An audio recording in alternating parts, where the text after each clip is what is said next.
Hello everyone, Michael here. Thank you for joining me. So today I want to share with you a very powerful but easily overlooked health tip, and that's stretching every day. Just 10 to 15 minutes every day really can transform your health, helps reduce injuries, helps you feel better, sleep better. There's so many benefits. So let's get right into it. As an osteopath, I see every day people suffering with different forms of pain, injuries, restrictions, which really affects their quality of life. And a big reason for this is simply bad posture and stiff muscles and joints. So once I've examined someone and actually found the root cause of their problem, I often need to prescribe stretches. In the early stages, the stretch is about calming the muscles. Once they actually feel a lot better, we tend to encourage people to continue stretching into their daily lives.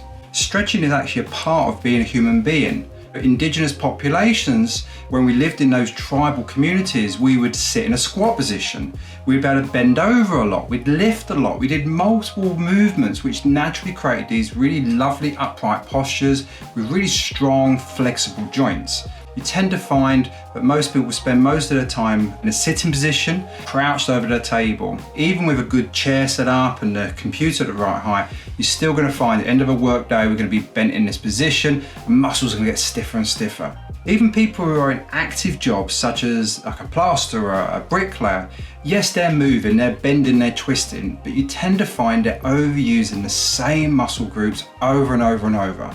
And that's why if we examine the next 100 people who walk past, the chances are most of them will have some sort of forward head posture, imbalance around the hips and pelvis, and overall flexibility issues. So what type of stretching is best for you? Well, to be honest, there isn't a one specific type which works for everybody, and there isn't one method of stretching which is applicable to everybody. When we assess people, we can determine what type of stretching technique is best for them. If you're a builder, if you're an office worker, if you're a cab driver, if you're an osteopath, then shouldn't you have specific stretches for your body and for your occupation? And the simple answer is yes, you should. You haven't got to tie yourself up in knots.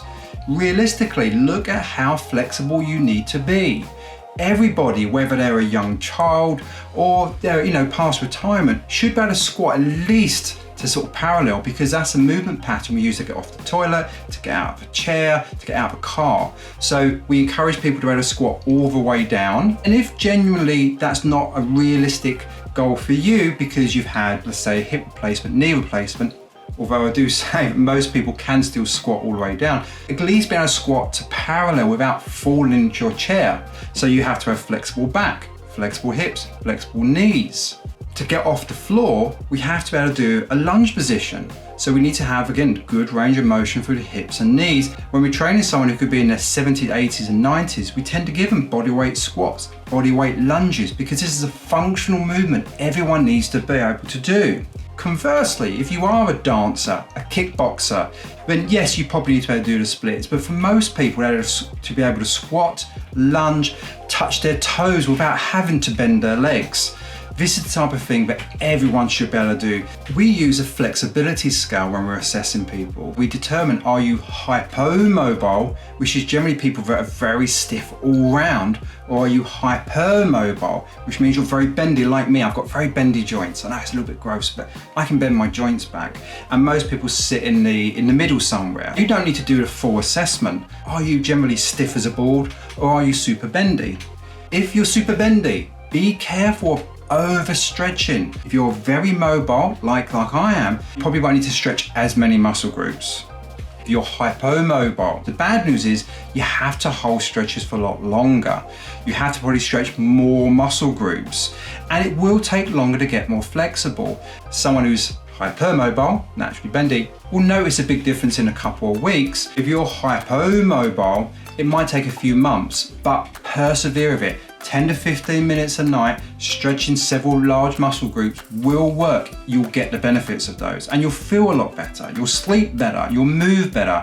And if you stretch sensibly, you'll definitely have less risk of injury. One of the things people do wrong when they stretch is they don't consider their posture. They tend to just stretch the bits which are sore, which hurt. So I'll give you an example. Loads of people, if you push in this muscle here called levator scapulae, you'll tend to find it's tight in most people. So people think, well, tight muscle, I must need to stretch it. Whoa, not necessarily. You might have tight muscles here because you're very tight in the pecs. And what happens is when you're tight in the pec muscles, because you're at a computer all day, you're treating patients, you're brushing someone's hair, even just daily activities like brushing teeth, it gives us this rounded and very tight here, and it pulls on these muscles. So if you don't think about your posture, what you do is you stretch these muscles and you leave these alone, and it actually gives you worse posture. Whereas what we'll do is we'll give you things to relax here, but we'll actually stretch out the chest. If you stretch this out, the shoulders come back, the head comes back, and you'll find that these tight spots will go by themselves. Not everyone needs to stretch every muscle. You want to stretch the areas which need it. So have an assessment, come and see someone like us, go and see someone local in your area. Have an actual assessment to determine what muscle group should be stretched. Should it hurt when you're stretching? The short answer is yes and no.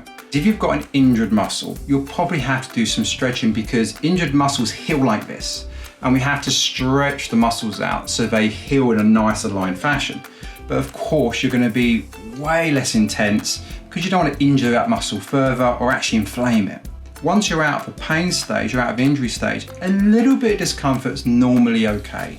And actually that means you're putting a little strain on a muscle and the body's going to adapt over time by making the muscle longer and more flexible. If you don't stretch hard enough or you don't do it regularly enough, it's just not going to do anything. If you go too hard, you're probably going to end up with a tendonitis or a joint injury. As a general rule, if you're looking at smaller muscle groups, like some of the smaller muscles around the neck, you would normally hold them, a static hold, some discomfort, but definitely not pain, for 15 or 30 seconds. Larger muscle groups like the upper trapezius, the pecs, the hamstrings, the glutes, muscles like that, you generally will hold for a longer period of time, 30 seconds. Depending on your individual needs, people can often go longer than 30 seconds and sometimes quite considerably longer, as long as the intensity is not too high and it's not causing you pain. And there are some occasions where I'll get someone to sit in a certain position, and I've had people sometimes sit there for 15 to 20 minutes in one stretch. Quick tip, if you don't drink enough water, you'll find stretching nowhere near as effective and a lot harder to perform. Hydrate your tissues, drink lots of water. Hydrated muscles stretch lovely. So when should we stretch? Short answer is, I don't care, whenever you need to. Woof, woof, woof, that's my dog. What time of day is best to stretch? It doesn't really matter. If you've got a specific injury, we will give you very specific instructions of when to stretch, when not to stretch, and so on and so on and so on. But if you're stretching for health, which is what I do, then you can do it in the morning, you can do it in the afternoon, do it in the evening, whenever's best for you. I find tremendous benefit of stretching at the end of the day and just before bed. The reason I do it before bed is I find if I stretch and when I lie down and my body's not sort of bent and twisted from a day's work, then I'll sleep much better. And because I'll then get a full night's sleep, I find the benefits are slightly quicker and it will a little bit longer lasting.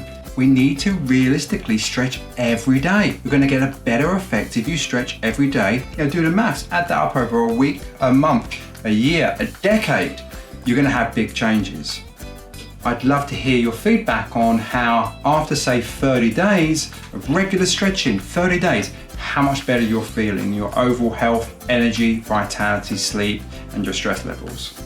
Take care. Bye for now.